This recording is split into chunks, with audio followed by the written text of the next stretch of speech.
Good morning students.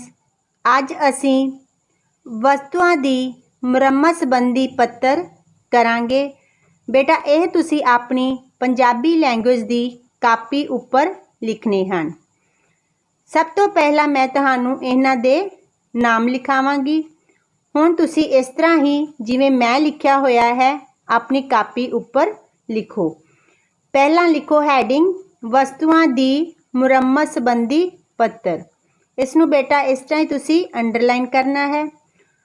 देखो पहला पत्तर, तुसी LG कंपनी दी फ्रिज खरीदी सी, उस विच कुछ तकनीकी खराबियां आ गईयां हन। उस दी मुरम्मत लई LG कंपनी दे मैनेजर नू पत्तर लिखो। बेटा इत्थे तुसी किसी भी कंपनी का नाम तुहानू आ सकता है, ठीक है। मैं जिवें LG कंपनी लिखिया होया है।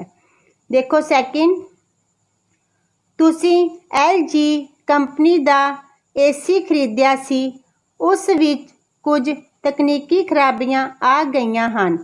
उस दी मुरम्मत लई LG कंपनी दे मैनेजर नू पत्तर लिखो। इस तरह बेटा तुसी लाइन ड्रॉ करते जाना, ठीक है, नाल नाल। थर्ड देखो, तुसी LG कंपनी दा कंप्यूटर खरीदिया सी, उस विच कुछ तकनीकी खराबियां आ गईयां हन। उस दी मुरम्मत लई LG कंपनी दे मैनेजर नू पत्तर लिखो। फोर्थ देखो, तुसी LG कंपनी दा कूलर खरीदिया सी, उस विच कुछ तकनीकी खराबियां आ गईयां हन। उस दी मुरम्मत लई LG कंपनी दे मैनेजर नू पत्तर लिखो। फिफ्थ देखो, तुसी LG कंपनी दा TV खरीदिया सी, उस विच कुछ तकनीकी खराबियां आ गईयां हन। उस दी मुरम्मत लई LG कंपनी दे मैनेजर नू पत्तर लिखो। सिक्स देखो,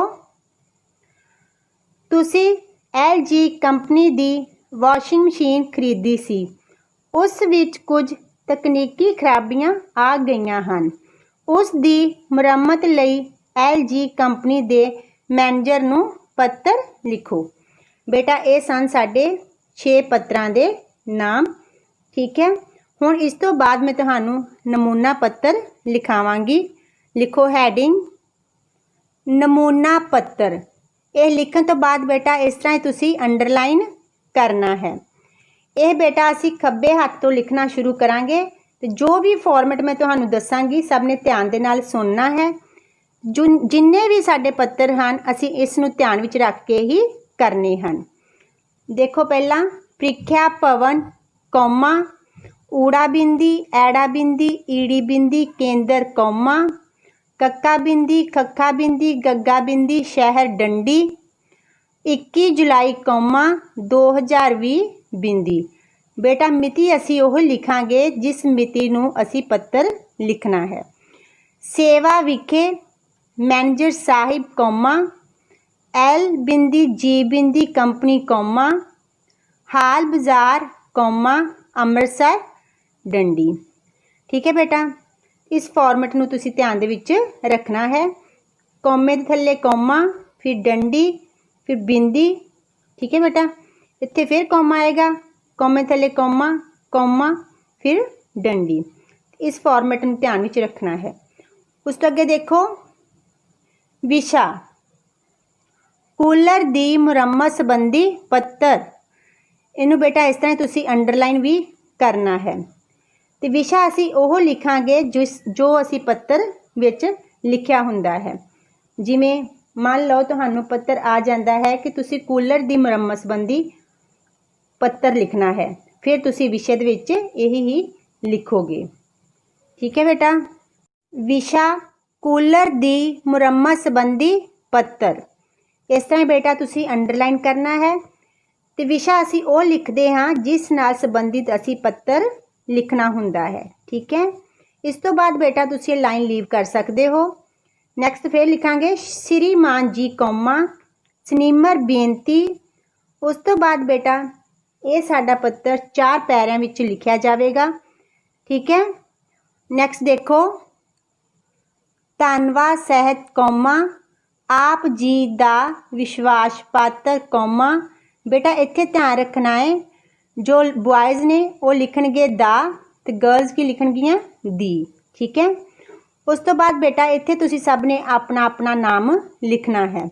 नाम लिखण तो बाद डंडी लास्ट विच बेटा फिर तुसी इस तरह ही लाइन ड्रॉ करोगे। इस तो बाद बेटा हुण मैं तुहाडे नाल एक पत्तर डिस्कस करांगी। ध्यान नाल देखना। पहला पत्तर, तुसी LG कंपनी दी फ्रिज खरीदी सी, उस विच कुछ तकनीकी खराबियां आ गईयां हन। उस दी मुरम्मत लई LG कंपनी दे मैनेजर नूं पत्र लिखो। ठीक है बेटा। उस तो बाद असी इस तरह ही जो तुहानूं फॉर्मेट दस्सिया गया सी उसनूं ध्यान विच रख के पत्र लिखना शुरू करांगे। सब तो पहला असी लिखांगे, खब्बे हाथ तो शुरू करांगे, प्रीख्या भवन कौमा ऊड़ा बिंदी ऐड़ा बिंदी ईड़ी बिंदी केंद्र कौमा कक्का बिंदी खक्खा बिंदी गग्गा बिंदी शहर डंडी 21 जुलाई कौमा 2020 बिंदी सेवा विखे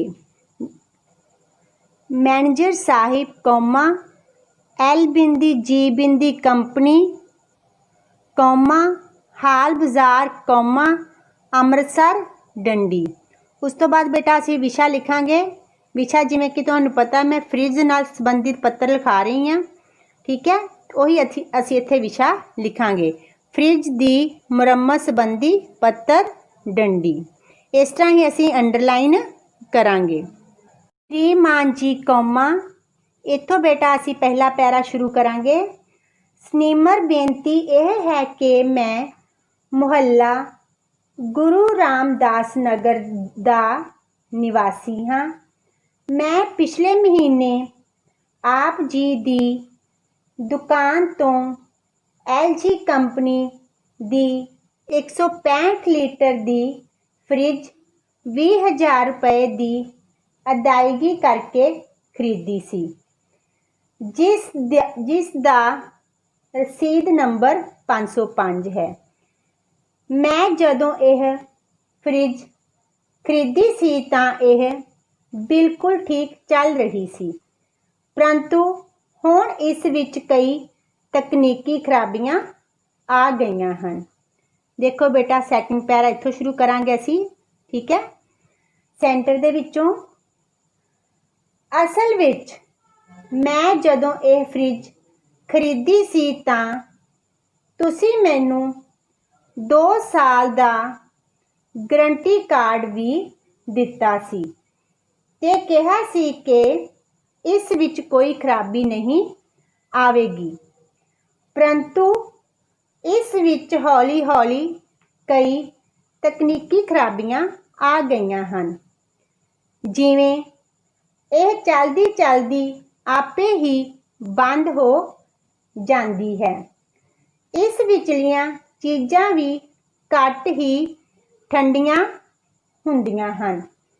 लगदा है कि इस दी ठंडक दिनों दिन घटदी जा रही है। इस विच बर्फ भी नहीं जमदी ते इस विचला बल्ब भी काम नहीं करदा। इस दा हैंडल भी टुट गया है। ठीक है बेटा। देखो बेटा थर्ड पैरा, इस फ्रिज नूं खरीदण दा साडा मुख उद्देश यह सी कि असीं गर्मियां विच ठंडा पानी पी सकीए, ठंडियां चीज़ां खा सकीए अते चीज़ां नूं खराब होण तों बचा सकीए। पर जदों दी यह फ्रिज खराब होई है असीं इन्हां सारियां सहूलतां तों वांझे हो गए हाँ। देखो बेटा फोर्थ पैरा, सो आप जी दे अगे बेनती है कि तुसी साडियां मुश्किलां नूं समझदे होए किसी तकनीकी योग्यता विच निपुण मकैनिक नूं इस दी मुरम्मत करन लई जल्दी तो जल्दी भेज दिओ। जे हो सके तां इस नूं बदला दिओ तां जो जिन्ना सुखां वास्ते असीं यह फ्रिज खरीदी सी ਉਹ सुख असीं माण ਸਕੀਏ। ठीक है बेटा, इत्थे 4 पैरे साडे खत्म हुंदे हन। लास्ट विच असीं लिखांगे खब्बे हाथी धन्नवाद सहित कौमा आप जी दा विश्वास पात्र कौमा।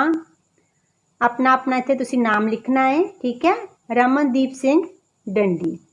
उस तो बाद बेटा असीं इस तरह ही लाइन ड्रॉ कर देनी है। ठीक है, उम्मीद करदी हाँ कि यह पत्र तुहानू समझ आ गया होवेगा। नाल ही तुसीं यह पत्र अपनियां कापियां उपर लिखना भी है। पत्रां दे नाम भी लिखने हैं सुंदर लिखाई दे विच ते नाल ही इन्हां नू तुसीं याद भी करना है। ओके बेटा, धन्नवाद।